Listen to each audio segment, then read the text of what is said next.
여러분들을 만나 뵙게 돼서 반갑습니다. 우리 이 중에서는 대부분의 사람들을 이제 처음 만나는데요. 어떤 교회를 가면 담임 목사님도 처음 뵙는 경우가 있어요.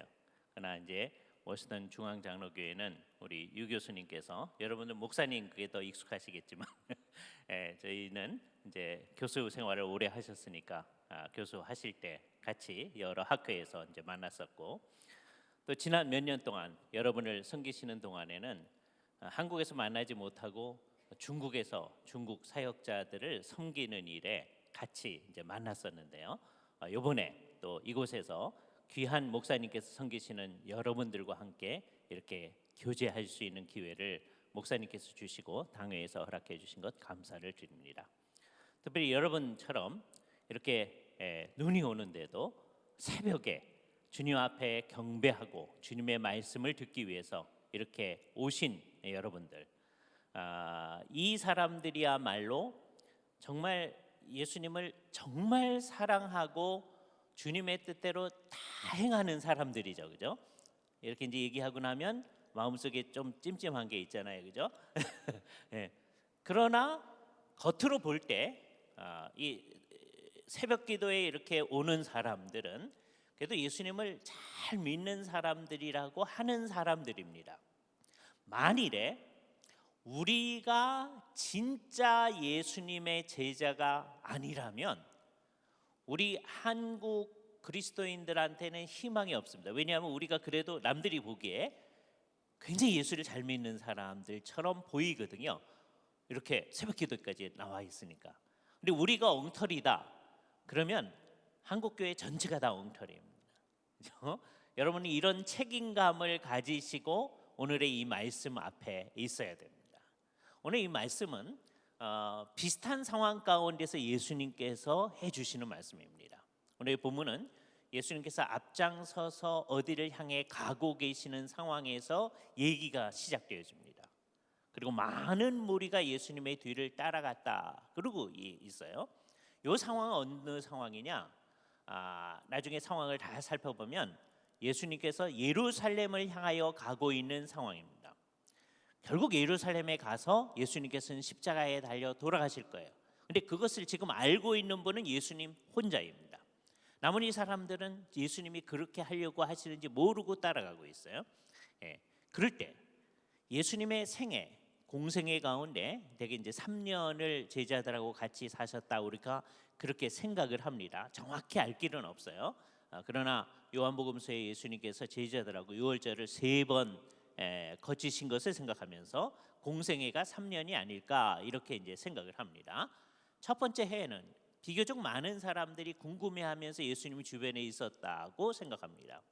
근데 두 번째 해에는 다들 물러가고 예수님의 12제자를 중심으로 예수님께서 그의 사역을 하셨던 것이 아닌가 이렇게 생각되어집니다. 얼마나 많이 물러갔는지 예수님께서는 너희도 가려느냐 이런 얘기를 하신 적도 있습니다. 그죠? 그때 예수님이 어떤 의도로 그 얘기했는지는 우리는 정확히 알 수 없죠. 나중에 하늘에 가셔서 예수님 그때 그 얘기하셨을 때 무슨 의도로 하셨습니까? 여쭤봐야 할 것입니다. 그냥 인간적인 소견으로 생각할 때 다 물러갔을 때 너희까지 가려느냐? 그때 베드로가 늘 앞장서서 얘기하기를 좋아하는 베드로가 영생의 말씀이 주께 계시오매 우리가 어디로 가오리까? 나중에 베드로가 예수님을 부인하고 딴 길로 간 것을 생각하면 이렇게 부인했던 것 예수님께 대해서 굉장히 중요한 얘기를 했던 것이 무색해지긴 하죠. 그러나 아무 사람도 너희도 가려느냐 그럴 때 아무 얘기도 안 한 것보다는 훨씬 나은 상황인 것 같습니다. 그죠? 그래서 예수님의 뒤를 열심히 따라갔었어요. 그런데 이 마지막 해 예수님께서 지금 예루살렘을 향해 가고 계시는데 많은 무리가 뒤를 따라옵니다.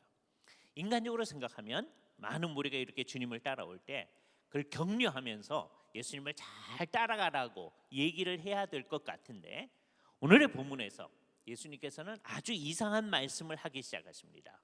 오늘 본문에 특별히 24절 말씀을 먼저 봐주시기를 바랍니다. 24절 보면 예수님께서 이 사람들에게 도전을 하십니다.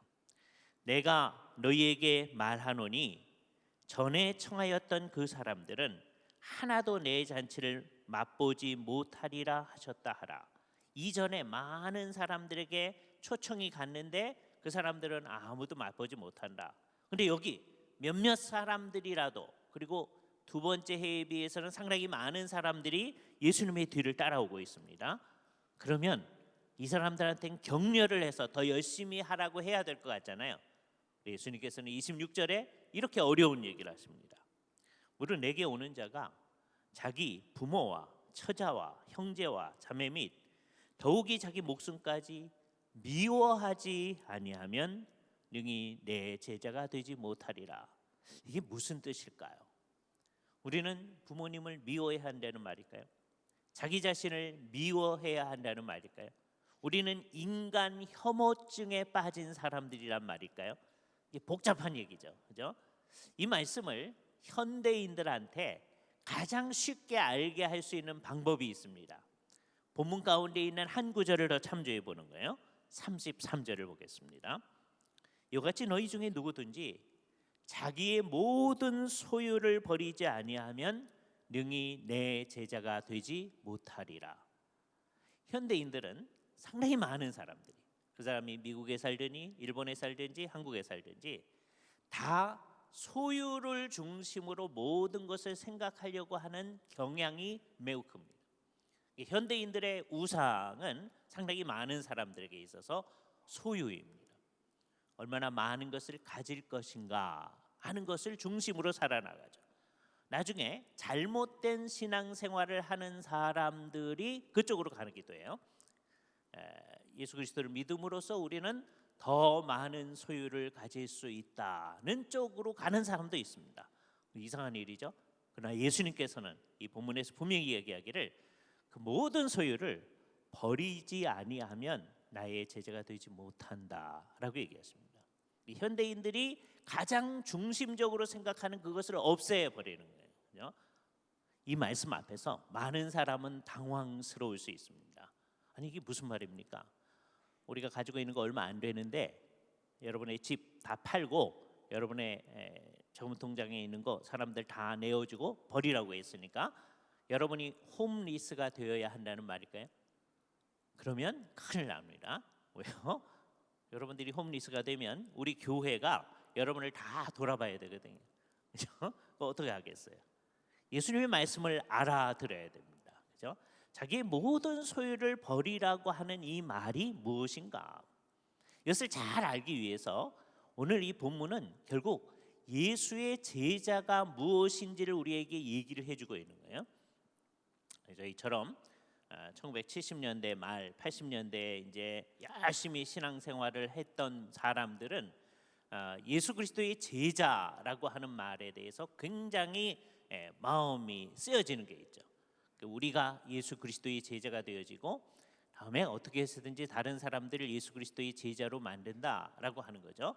여기에 예수의 제자가 어떤 특성을 지니고 있는지를 우리에게 얘기를 해주고 있는 거예요. 그죠?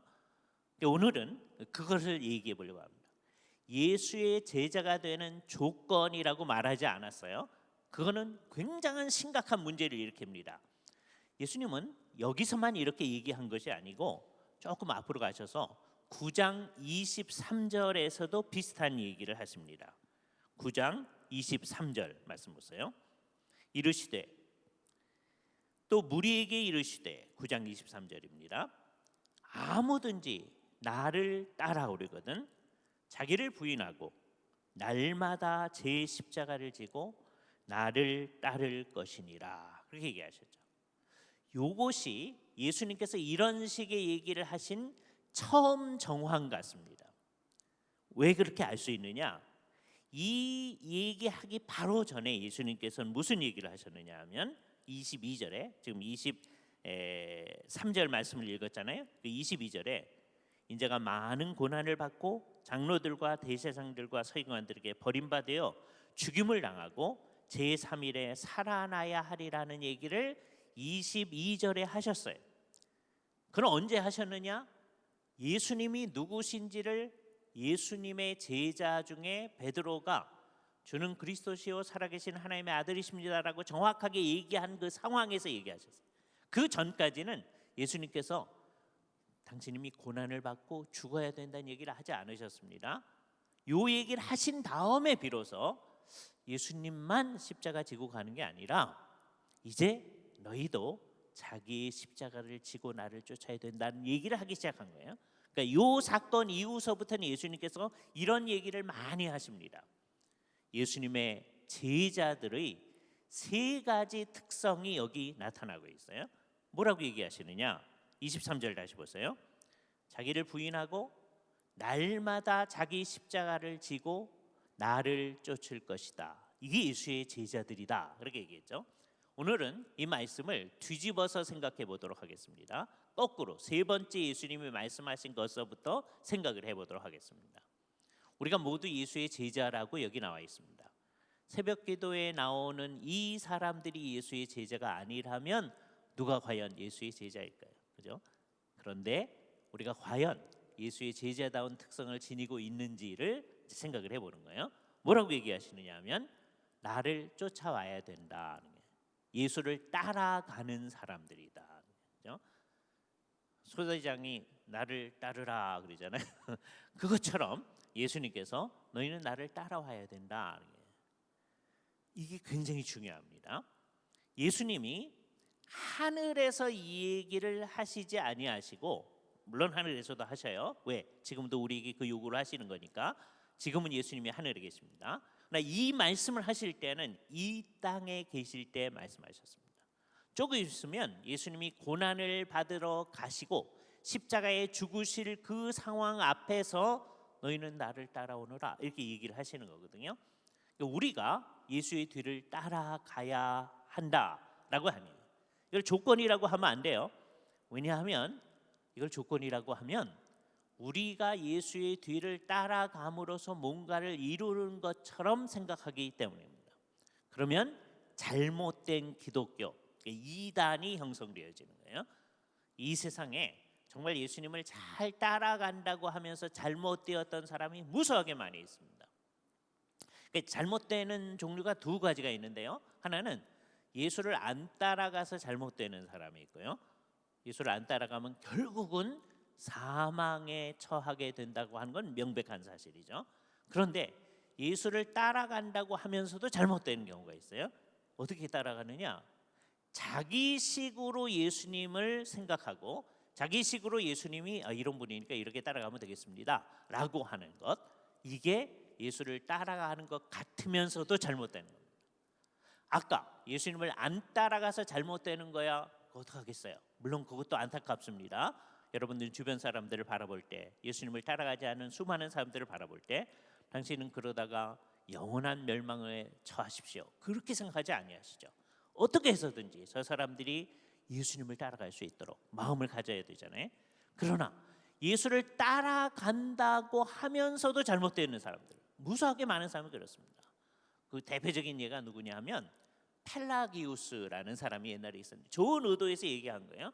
하나님의 뜻을 우리가 수행해야만 우리가 구원을 얻을 수 있다 그렇게 얘기했어요. 왜 그렇게 얘기하느냐? 하도 많은 사람들이 하나님의 뜻을 수행해 나가지 않으니까. 그러나 만일에 그게 기독교라면 어떻게 되느냐? 한 사람도 구원받을 수 있는 사람이 아무도 없게 되는 거예요. 이 세상에 하나님의 뜻을 완벽하게 이루어 가지고 구원받은 사람은 없기 때문입니다. 그래서 교회는 옛날서부터 이게 이단이다 그랬어요. 이게 잘못된 거다. 그러니까 자기 딴에는 예수님의 뒤를 따라가는 거다. 날마다 하나님의 뜻을 수행함으로써 하나님의 뜻을 이룰 수 있다 이렇게 생각한 거죠. 예수님을 따라간다고 하면서 잘못되어지는 사람들, 오늘날도 그런 사람들을 우리가 무수하게 보게 되어집니다. 오늘날 사람들을 분류해 보면 예수를 그래도 믿는다고 하는 사람들, 우선 안 믿는 사람들은 나중에 얘기하고요. 믿는다고 하는 사람들 분류해 보면 한 사람들은 전혀 예수님의 뒤를 안 따라가는 사람들이 있습니다. 안타까워 죽겠어요. 그렇죠? 이왕 예수를 믿을 거에는 주님이 요구한 대로 예수님의 뒤를 잘 따라와야 될 터인데 전혀 안 그런 분이 있어요. 이게 문제이죠. 그러나 또 한 부류의 사람들은 예수님을 따른다고 하면서 자기식으로 따라갑니다. 목사들이 볼 때에도 문제가 있다면 하나님이 보실 때 얼마나 문제가 많겠어요. 자기 식으로 예수를 따라가는 거예요. 그러니까 우리는 어떻게 예수님을 따라가야 됩니까? 유일하게 예수님을 따라가는 방식은 성경이 말하고 있는 그 예수님을 따라가는 거예요. 우리는 다른 방식으로 예수님을 알 수가 없기 때문입니다. 1세기에 사는 그 사람들도 성경을 읽고서 예수님을 따라갈 수 있었어요. 2세기 사람들도 마찬가지입니다. 21세기에 살기 때문에 우리는 다른 방식으로 예수님을 따라가는가? 그렇지 않아요. 예수님께서 이 땅에 어떻게 사셨는지 하는 것을 알 수 있는 길은 성경을 열심히 읽는 겁니다. 새해가 시작되어져서 목사님께서 성경을 열심히 읽으십시오. 성경 읽기표 이렇게 있는 거 봤는데 그를 강조하지 않아도 예수 그리스도를 정말 사랑하는 사람들은 우리 주 예수님께서 어떻게 이 세상에 사셨는지를 알기 위해서 정말 이 성경을 찾기를 원할 것입니다. 우리는 끊임없이 성경을 보는 거예요. 왜 봅니까? 내가 성경을 몇 번 읽었습니다라는 기록을 세우기 위해서 하는 거 아니죠. 예수님이 과연 어떻게 오셨는지, 구약서부터 어떻게 준비되어져서 이 세상에 오셨고 어떤 삶을 사셨는지를 정확히 알아야 예수님을 따라갈 수 있기 때문입니다. 이거는 우리의 평생의 과제입니다. 80평생 주님을 섬긴 분들도 성경을 읽으면서 주님이 이런 분이시구나, 내가 이 주님을 따라가야 되겠다, 그런 결단을 날마다 새롭게 하시는 거죠. 처음 예수를 믿는 사람들 그렇게 하는 겁니다. 우리 모두가 평생 그 일을 할 거예요. 앞으로 여러분들은 지금까지도 그랬듯이 귀한 목사님을 통하여서 예수님이 성경에서 이렇게 제시되어 있으니까 우리는 그 예수님을 따라갑시다 하는 얘기를 들을 거예요. 우리 평생 이 작업을 할 겁니다. 그런데 오늘은 시간이 없으니까 예수님의 생애 전체를 두 마디로 요약한다면 어떻게 요약할 수 있지를 생각하면서 예수님의 뒤를 따라가는 것에 대해 생각해 보도록 하겠습니다. 첫 번째 단어는 정말 놀라우게, 그러나 정말 성경을 읽는 사람들은 자연스럽게 고난이라는 단어를 생각하게 될 겁니다. 우리는 예수님과 고난을 생각하면 고난 주간하고 십자가만을 생각하려고 하는 경향이 있습니다. 그러나 성경을 잘 살펴보면 예수님께서 사신 삶 전체가 다 고난스러운 삶이셨습니다. 그는 고난과하고는 상관이 없는 분이셨어요. 하늘 영광의 보좌에 계셨던 그분입니다. 고난은 그하고 상관이 없는 겁니다. 그런데 그 영광의 보좌를 내어버리시고 우리를 위하여 이 세상에 오셔서 처음부터 십자가의 고난에 이르기까지 처음부터 끝까지 고난의 삶을 사셨습니다. 이것을 잘 살핀 옛날의 성도들은 이 세상에서 가장 슬픈 사람이 예수님이셨다라고 생각을 하기에 이르렀습니다. 왜 가장 슬펐느냐? 고난의 삶 자체도 그랬거니와 예수님께서 무슨 얘기를 할 때 제자들이 그것을 알아들은 적이 거의 없거든요. 예수님이 무슨 의도로 그 얘기하는지도 모르고 예수님이 얘기하셨구나. 나중에 예수님께서 부활하신 다음에라야 예수님께서 이런 의도로 그 얘기를 하셨구나. 비로소 그때 깨달은 예들이 너무 많이 있습니다. 그러니까 우리는 예수님의 생애 전체가 고난이었다고 하는 것을 마음속에 딱 생각해야 돼요. 우리가 예수님의 뒤를 따라가는 사람이라고 그랬습니다. 그렇다면 우리의 삶에도 고난이 있을 거라고 하는 것을 예상을 해야 되는 거죠. 아무도 그 예상을 하지 않습니다. 우리는 어떻게 생각하느냐? 예수를 믿으면 모든 고난은 끝나고 이제 행복이 시작될 거다, 이렇게 생각하는 사람이 있어요. 영적인 의미에서 옳습니다, 그 말은.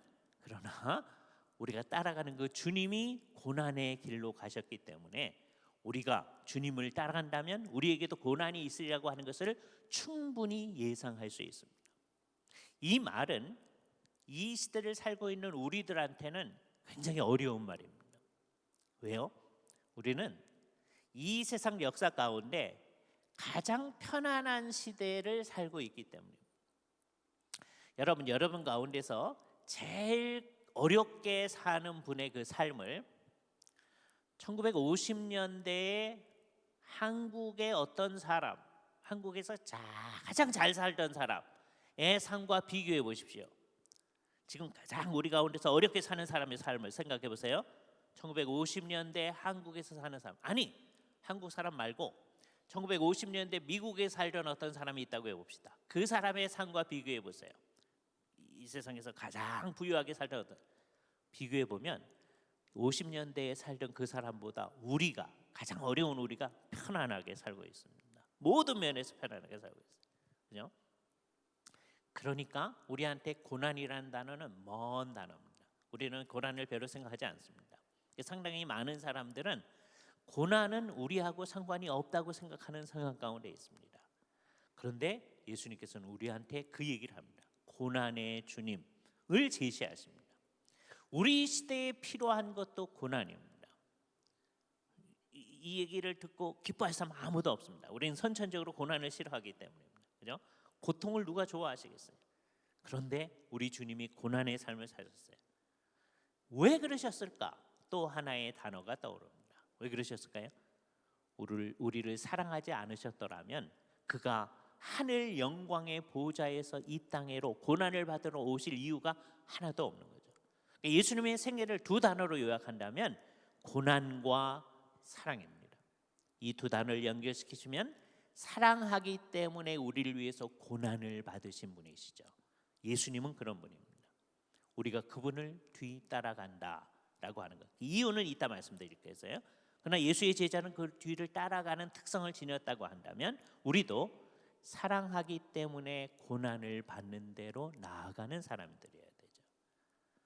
사랑하는 사람은 고난이 많습니다. 옆에 있는 사람을 사랑하지 않으면요, 그 사람을 위해서 우리가 무슨 고난을 행할 이유가 없습니다. 이거를 한국 사람들한테 가장 잘 설명하는 방식이 있어요. 이거는 한국 사람들만 알아들을 수 있는 겁니다. 우리 모두를 다 시어머니라고 한번 가정을 해보세요. 전부 다 시어머니입니다. 여러분, 남자분들도 시어머니라고 해보세요. 여러분한테 며느리가 하나 있는데 이 며느리가 예수를 믿기를 좀 싫어하는 며느리가 있다고 한번 가정을 해주시기 바랍니다. 그런데 시어머니가 이렇게 새벽기도까지 오시는 분이시니 예배당에 같이 와야 되잖아요. 그렇죠? 예배당에 같이 오는 거예요. 한 10년 동안 이제 같이 왔습니다. 시어머니가 이렇게 오시는 거예요. 그죠? 근데 이 며느리가 만일에 내가 예수를 믿기 싫은데 10년 동안 같이 이렇게 해봤더니 우리 어머님을 바라봤을 때 내가 예수를 믿겠습니다 라고 고백한다면 정말 할렐루야죠. 그죠? 정말 감사한 일이잖아요. 근데 한번 생각해 보세요. 어떻게 해야 10년 동안 같이 살았는데 10년 후에 예수를 믿기 싫어하던 그 며느리가 내가 어머니를 바라봤을 때 예수님을 믿겠습니다 그러고 나올 수 있겠어요? 지난 10년 동안 우리가 마치 며느리처럼 살았어야만 그렇게 되는 거죠. 많이 그러지 아니하고 우리가 시어머니로서의 모든 권세를 다 부렸다. 그럼 이 며느리 뭐라고 얘기할까요? 어머니 살아계시는 동안 내가 예배당에 가지마. 어머니 돌아가셔봐라. 내가 가나봐라. 속으로 그럴 거 아니겠어요? 여기에 지난 10년 동안 저 사랑하는 며느리가 예수 그리스도를 믿기 위해서 정말 하나님의 백성으로 살도록 하기 위해서 고난을 향해 나아간 어떤 사람의 모습이 나타나는, 그게 우리 시대에 우리가 예수 그리스도를 쫓아 나아가는 일입니다. 가장 어려운 얘기를 제가 하는 거예요. 왜요? 상당히 많은 사람들이, 제가 이거 옛날에 1990년대 미국 살 때 들었던 얘기예요. 성경 공부 열심히 하고 하던 분들이 여자 성경 공부반에서 성경 공부하는데 나중에 다른 사람 모두를 사랑할 수 있습니다. 근데 한 사람은 사랑하지 못하겠습니다. 그러는 거예요. 누굴까요? 시어머니였어요. 그죠? 예수 그리스도를 믿는다고 하는 게 그 문제를 해결하지 못하는 겁니다. 이 문제가 해결되기 위해서는 우리가 정말 오늘 예수님께서 얘기하는 사랑하기 때문에 고난으로 나아가는 이 일이 우리 속에 있어야 됩니다. 정말 어려운 모습 같아요. 그래서 이게 만일에 조건이라면 우리는 희망이 없습니다. 그런데 이게 조건이 아니고요, 특성입니다. 이 특성이 무슨 뜻인지는 이따 생각할게요.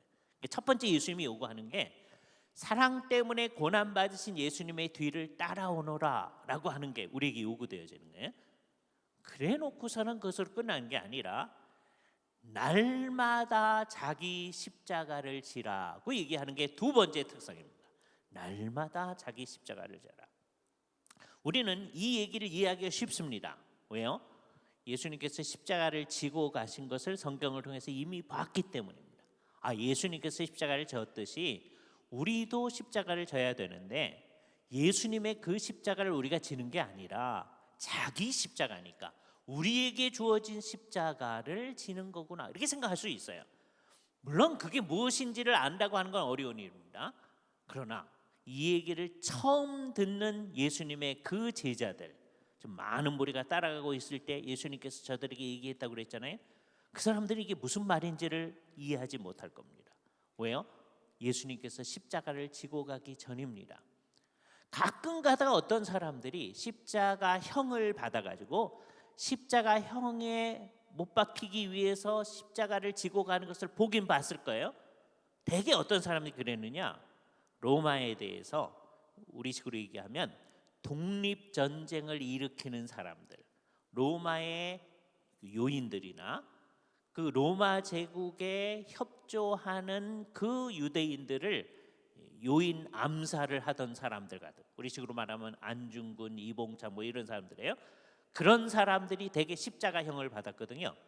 그러니까 예수님께서 자기 십자가를 지고 가라라고 하는 말을 들으면서 우리한테 유대 독립운동을 위해서 하라는 말인가, 그렇게 오해했을 사람도 많이 있습니다. 많은 사람 그렇게 해석하는 사람들도 있어요. 그러나 그거는 예수님의 의도가 아닙니다. 예수님께서 십자가를 지고 가신 다음에는 이것을 정확히 이해할 수 있습니다. 예수님께서 지신 십자가는 우리는 아무도 질 수 없는 십자가예요. 그거는 우리의 구속을 위한 십자가입니다. 하나님의 방도였어요.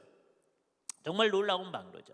우리의 죄를 예수님의 십자가에서 다 해결하시고 우리를 예수님의 온전한 의로 회복시켜 주신 그 놀라운 일, 그건 누구도 질 수 없는 예수님만의 십자가였습니다.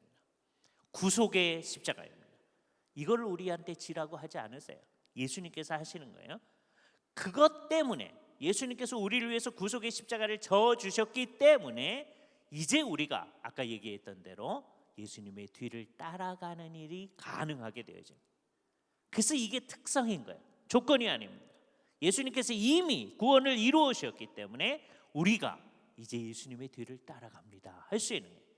예수님이 나를 위해서 십자가에서 죽으셨다는 것을 진짜로 믿는 사람만이 이제 우리가 너무너무 감사해서 주님의 뒤를 따라갑니다 할 수 있는 거예요. 그러니까 그렇게 주님의 뒤를 따라가는 사람이 자기가 행하는 것이 무슨 공로가 되듯이 얘기할 수가 전혀 없습니다. 오히려 주님께서 다 이루신 것에 대한 감사 때문에 우리가 주님 앞에 나오는 거예요. 그리고 자기가 열심히 하는 그것에 대해서 아무런 공로의식을 붙이지 않습니다. 그게 예수님의 뒤를 따라가는 사람들. 그 사람들한테 자기 십자가를 져라 이렇게 얘기합니다. 오늘 이 새벽에 여러분 스스로 생각하셔야 돼요. 내가 져야 할 십자가는 무엇인가? 예수님은 그의 생애 전체가 결국 십자가를 지기 위해서 이 세상에 오셨다는 것을 우리가 알 수 있습니다. 아무도 모르지만 예수님 그 의식을 가지고 사셨던 거예요. 나는 이것을 위하여 살고 이것을 위하여 죽는다 할 수 있는 그것이 예수님의 십자가였습니다. 따라서 우리 각자에게도 나는 이것을 위해 살고 이것을 위해 죽는다 할 수 있는 그것이 있어야 합니다. 예수의 제자라면. 그거 없이는 예수의 제자다운 특성을 우리가 상실한 거예요. 이게 조건이라면 우리는 큰 문제입니다. 왜요? 그거 없이 사는 사람도 있었거든요. 예수를 믿는데도 이게 조건이 아닌 것 때문에 우리 감사합니다. 주님께서 우리를 이미 예수 그리스도의 제자로 만들어 주신 거예요. 우리를 이미 구속해 주신 거예요. 예수를 진짜 믿는 사람들, 주님의 구속을 정말 나를 위한 구속이라고 믿는 사람들은 이제 이 특성이 우리에게서 나타납니다. 예수님께서 십자가를 앞에 두고 그것을 위하여 사시고 그걸 위하여 죽으셨던 것처럼, 주님, 내가 이것을 위하여 살고 이것을 위해 죽을 수 있는 것이 무엇입니까? 이것을 생각하셔야 돼요. 그죠? 나의 이 세상에서의 삶에 주님께서는 아무 의도 없이 보내시지 않으셨는데 나는 이것을 위해 살고 이것을 위해서 죽겠습니다. 우리 예수를 믿는 모든 사람들의 공통된 목적은 있어요. 하나님의 나라를 위하고 우리의 왕이신 삼위일체 하나님을 위하여 사는 거예요. 하나님의 영광을 위해 사는 거예요. 그게 우리의 공통된 목적입니다. 근데 구체적으로 나의 경우에 있어서는 어떤 일을 통하여 이 일을 하는 겁니까? 그게 여러분들이 나타나야 돼요. 날마다 지라고 그랬어요. 그러니까 이 일은 날마다 여러분이 하고 있는 그 일과 관련해서 그것이 예수님의 뒤를 쫓아가고 우리에게 주어진 사명을 수행하는 방식으로 나타나는 식으로 있어야만 한다고 하는 것을 생각해야 합니다. 주님께서 그 일을 하실 거예요.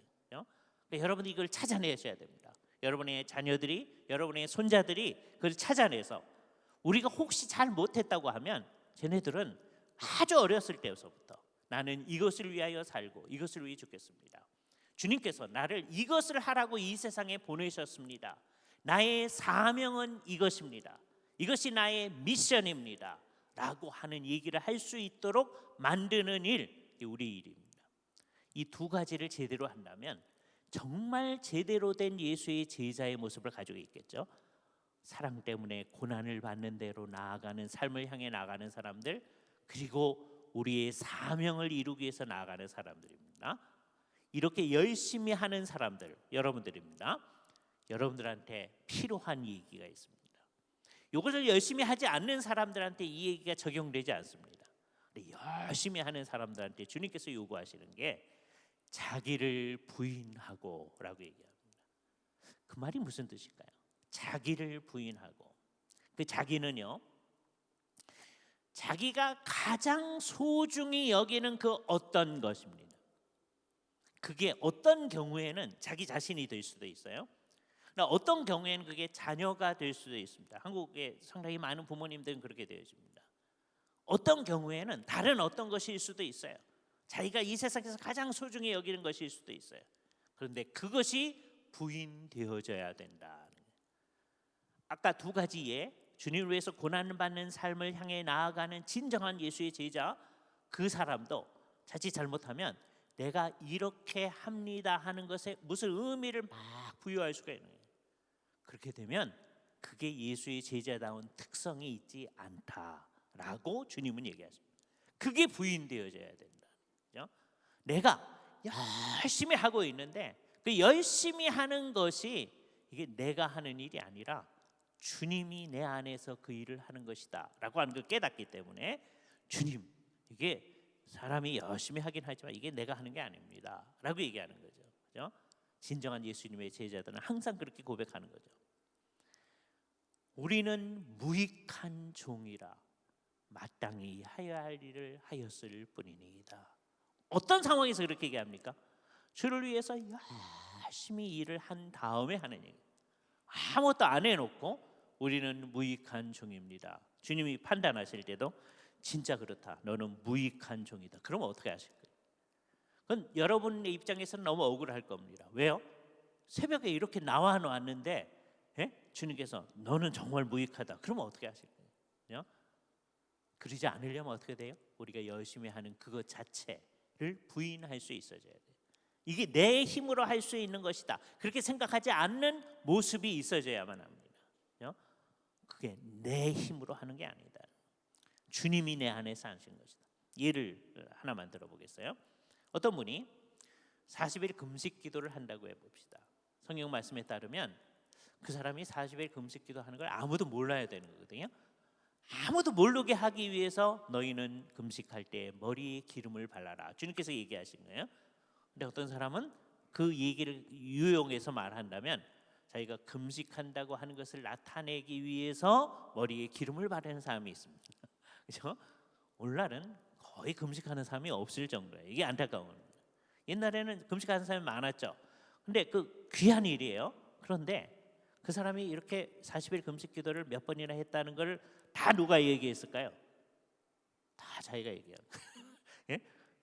옆에 있는 사람이 보고 저 사람은 그런 분이야 이렇게 얘기하는 게 아니고 다 자기가 얘기하는 거예요. 그죠? 자, 그런 상황이 있다고 한번 해봅시다. 어떤 분이 우리를 위해서 기도를 하시는 거예요. 어느 수양관에 들어가서 기도를 하고 있습니다. 그래서 이제 우리가 그 사람이 한 20일쯤 기도를 하였을 때 그분한테 이제 갔어요. 예?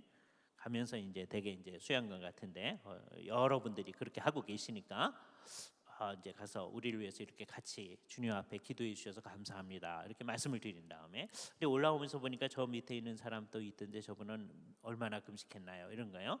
지금 이 사람이 한 20일째 금식한 상황입니다. 이 사람이 얘기하는 묘한 뉘앙스를 한번 생각해 보세요. 그 사람은 한 5일이나 했나요? 이런 거예요. 뜻은 뭡니까? 나는 20일이나 했고 저 사람 5일 했으니까 아무것도 아니다. 자기가 이게 20일 동안 금식기도 한 거에 공로를 막 붙여놓은 거죠. 그렇죠? 그래서 우리는 그런 거 안 하죠.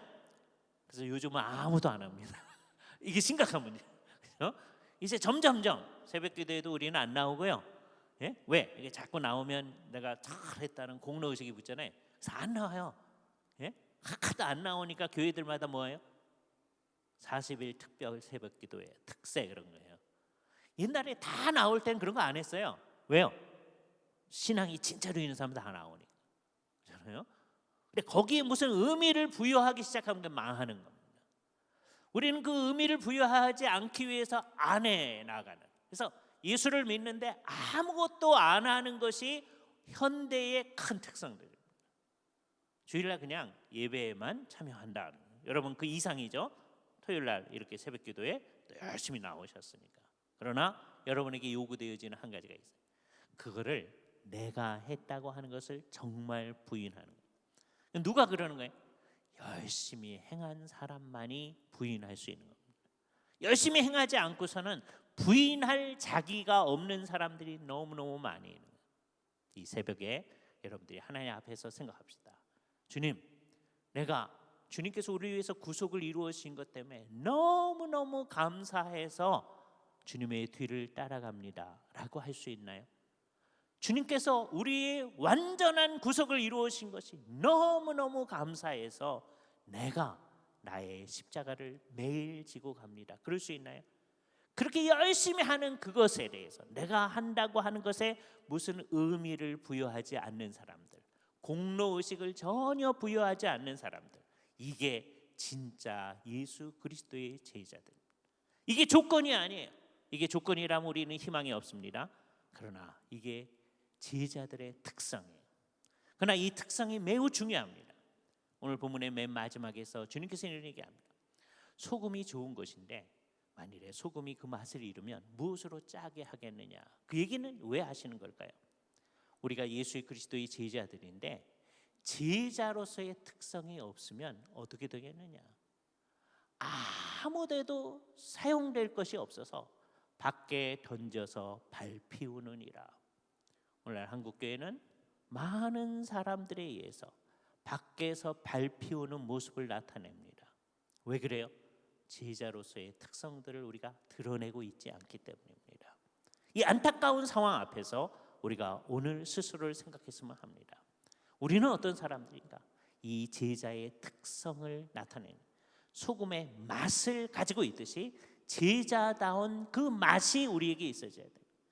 그 맛이 우리들에게 있어서 사람들이 우리와 함께 살아갈 때 이 세상을 살 만한 맛이 난다고 말할 수 있는 결과가 있어져야 돼요. 이 모든 일을 이루신 것은 누구십니까? 십자가에서 이 모든 것을 완성하신 우리 주 예수 그리스도이십니다. 그분의 구속 때문에 우리는 오늘도 그분의 뒤를 따라갑니다. 부디 바라기는 이 세상에서 사는 우리의 삶이 끝까지 주님의 뒤를 따라가는데 주께서 이루신 그 구속에 대한 감사 때문에 따라가는 그 모습이 있기를 바랍니다.